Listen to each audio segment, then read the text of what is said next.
ప్రార్థనలో ఉండవలసినవి ఏంటి? మనం డైలీ ప్రార్థన చేస్తాము.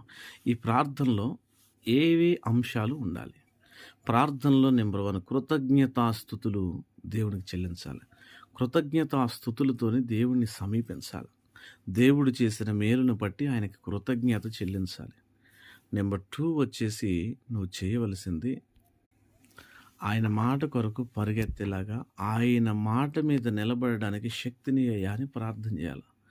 పౌలు గారు చెప్పారు, ఏంటంటే నాకు చేయాలనుకున్న మంచి నేను చేయలేకపోతున్నాను. చేయకూడని ఏదైతే ఉందో ఆ నియమం నాలో పనిచేస్తూ ఉంది అంటాడు. కాబట్టి మనం చెప్పాలా, ఏం చెప్పాలట?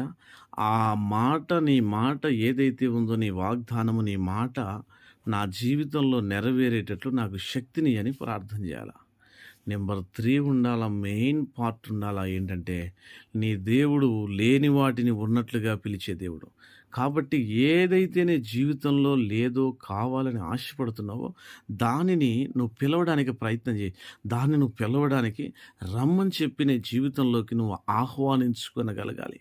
ఆ ప్రార్థనలో 3 అంశాలుండాలా. ఏముండాలా? కృతజ్ఞతాస్తుతులుండాలా. ఇంకొచ్చేసి దేవుడి మాట కొరకు పరిగెత్తగలిగిన సామర్థ్యము, ఆ విశ్వాసము నాకు దయచేయి.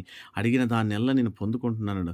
అప్పుడు నువ్వు పిలవాలి. ఎందుకంటే ప్రభువైన యేసుక్రీస్తు వారి కుమారుడిగా మనల్ని దేవుని పిల్లలవుటకు ఆయన అధికారం ఇచ్చాడు. మనల్ని దేవుని పిల్లలవుటకే మనల్ని పిలుచుకున్నాడు. కాబట్టి మనం దేవుని పిల్లలు. ఈ వాగ్దానాన్ని బట్టి దేవుని పిల్లలు ఎవరు కూడా బెగ్గరగా అడుక్కోవడం చేయరు. కాబట్టి దేవుని పిల్లలమైన మనం అడుక్కోవద్దు. మన ప్రార్థనలో ఎప్పుడు కూడా బెగ్గింగ్ అనేది ఉండదు. ఏముండాలంటే ఆర్డర్, కమాండర్. అందుకని యేసు ప్రభువుని ఇతడు అధికారంతో మాట్లాడుతూ ఉన్నాడు అని చెప్పనన్నారు. కాబట్టి మన ప్రార్థనలో ఎప్పుడు కూడా ఏముండాలంటే అధికారం కలిగి ప్రార్థన చేయాల. ఆమేన్.